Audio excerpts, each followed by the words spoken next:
This is CSU's mountain campus at the top of the Pingree Park Valley in the Poudre Canyon. It's a truly, truly wonderful and amazing place.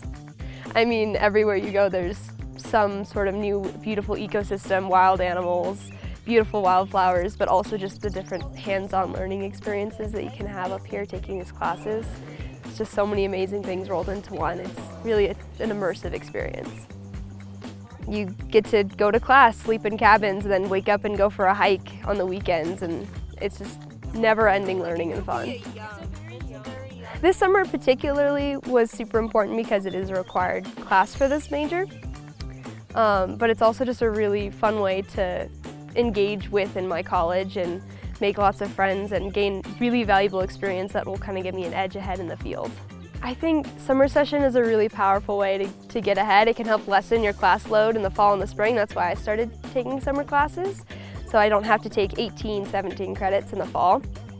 It's also just a really great way to engage with the community. It's a lot smaller on campus, not as many people moving around, so your professors are a lot more accessible. The library is going to be a lot more quiet, don't have to fight over whiteboards.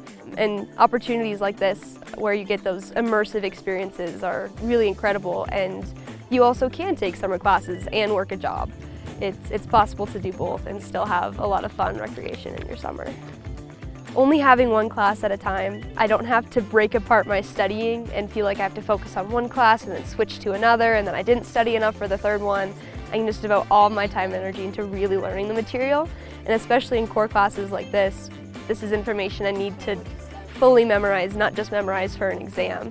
So it can be just a great way to really soak in that learning.